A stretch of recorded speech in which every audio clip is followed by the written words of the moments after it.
안녕하십니까? 코인뉴스 코리아입니다. 최근 가상자산 시장의 주요 이슈들을 함께 살펴보겠습니다. 요즘 시장을 보면 여전히 많은 투자자들이 비트코인 가격에 집중하고 있습니다. 물론 비트코인은 여전히 시장의 중심입니다. 하지만 지금 시장에서 커지고 있는 움직임은 조금 다릅니다. 스테이블 코인, 이더리움, 결제 인프라, 그리고 기관 자금이 빠르게 영향력을 키우고 있습니다. 시장 관심이 이제 어떤 코인이 오를까 해서 어떤 네트워크가 실제로 사용되고 있나로 이동하기 시작한 겁니다. 2026년 5월 기준 비트코인은 8만 달러 초반, 이더리움은 2,000달러대에서 움직이고 있습니다. 가격만 보면 시장이 과열됐다고 말하기는 어렵습니다. 하지만 가격 뒤에서는 중요한 변화가 나타나고 있습니다. 자금은 점점 더 선택적으로 움직이고 있고 실사용 사례와 금융 인프라 쪽으로 이동하고 있습니다. 오늘은 이 변화를 4가지 핵심 이슈로 나눠서 살펴보겠습니다. 첫 번째는 스테이블 코인과 미국의 디지털 달러 전략입니다. 현재 글로벌 스테이블 코인 시장 규모는 약 3,200억 달러 수준까지 커졌습니다. 예전에는 거래소 안에서 코인을 사고 팔 때 사용하는 달러 대체 자산 정도로 여겨졌습니다. 하지만 지금은 상황이 달라졌습니다. 송금, 결제, 환전, 기업 자금 관리까지 활용 범위가 확대되고 있습니다. 시장에서는 2028년 스테이블 코인 시장이 최대 1조에서 2조 달러 규모까지 성장할 수 있다는 전망도 나오고 있습니다. 여기서 중요한 건 미국의 움직임입니다. 최근 미국에서는 지니어스 법안과 클래리티 법안을 중심으로 디지털 자산 규제 논의가 이어지고 있습니다. 핵심은 스테이블 코인을 제도권 금융안으로 편입하는 것입니다.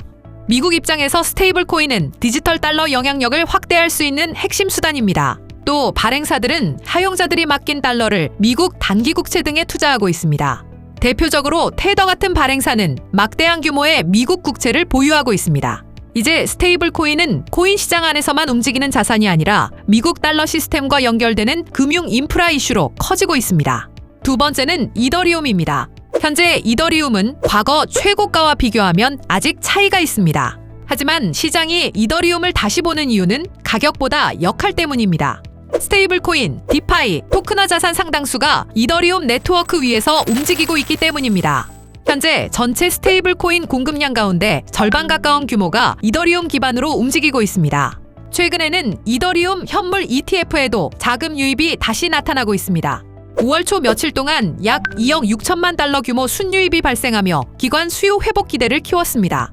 물론 이것이 바로 가격 급등으로 이어진다고 보긴 어렵습니다.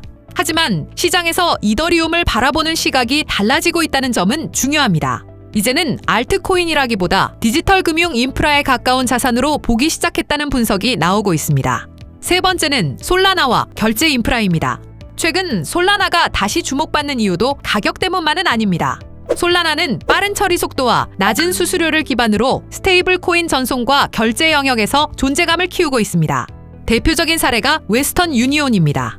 웨스턴 유니온은 솔라나 기반 달러 연동 스테이블 코인 출시 계획을 밝히며 글로벌 송금 인프라에 블록체인을 활용하려는 움직임을 보였습니다. 이건 시장의 의미가 큽니다. 블록체인이 이제 투자 시장 안에 머무는 기술이 아니라 실제 국제 송금과 결제 비용을 줄이는 인프라로 활용되기 시작했다는 뜻이기 때문입니다. 물론 솔라나 역시 네트워크 안정성이나 규제 환경 같은 과제는 남아 있습니다. 하지만 시장이 솔라나를 다시 보기 시작한 이유는 분명합니다. 실제로 거래와 사용이 늘어나고 있기 때문입니다. 네 번째는 XRP와 체인링크 같은 인프라형 자산입니다. 최근 다시 주목받는 알트코인들의 공통점은 하나입니다. 기관과 금융 인프라에 연결될 가능성이 있다는 점입니다. 먼저 XRP입니다. XRP는 국제 송금과 결제 네트워크 자산으로 오랫동안 평가받아 왔습니다. 최근 리플은 히든 로드 인수 등 기관 금융 인프라 확대 움직임을 이어가며 다시 관심을 받고 있습니다. 체인링크 역시 실물 자산 토큰화와 크로스체인 전송 영역에서 다시 주목받고 있습니다. 특히 기관용 블록체인 인프라와 연결되면서 존재감이 커지고 있습니다. 여기서 중요한 건 시장 분위기가 예전과 달라지고 있다는 점입니다. 과거에는 비트코인이 오르면 대부분 알트코인이 함께 움직였습니다. 하지만 지금 기관 자금은 훨씬 신중하게 움직이고 있습니다.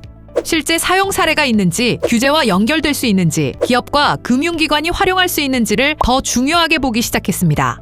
결국 시장은 이제 유명한 코인인가 보다 실제로 사용되고 있는가를 보기 시작했습니다. 물론 시장이 무조건 낙관적인 건 아닙니다. 금리, 유동성, 지정학 리스크, 규제 변수는 여전히 남아 있습니다. 일부에서는 스테이블 코인 비중 확대가 투자자들이 위험 자산 진입을 미루고 있다는 신호일 수 있다고 경고하기도 합니다. 결국 지금 시장은 중요한 시험대 위에 올라와 있습니다. 가상자산 시장이 투기 중심 시장을 넘어 실제 금융 인프라 시장으로 자리 잡을 수 있는지를 시험받고 있는 겁니다. 결론입니다. 지금 시장에서 가장 위험한 착각은 비트코인 가격만 보고 시장 전체를 판단하는 것입니다. 물론 비트코인은 여전히 중심입니다.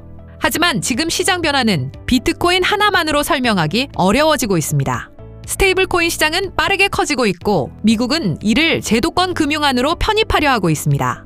이더리움은 디지털 금융 인프라 역할을 강화하고 있고 솔라나는 결제와 송금 영역에서 존재감을 키우고 있습니다. XRP와 체인링크 역시 기관 금융과 실물 자산 토큰화 영역에서 다시 평가받고 있습니다. 결국 지금 시장의 핵심 질문은 이것입니다. 어떤 코인이 더 많이 오를까가 아니라 어떤 네트워크가 실제로 사용되고 있는가입니다. 앞으로 시장은 이름값보다 실제 사용성과 자금 이동을 더 중요하게 보기 시작할 가능성이 큽니다. 지금 우리가 봐야 할 것은 가격 하나가 아닙니다. 그 가격 뒤에서 실제 돈이 어디로 이동하고 있는지, 어떤 네트워크가 사용되고 있는지입니다. 코인 뉴스 코리아였습니다. 감사합니다.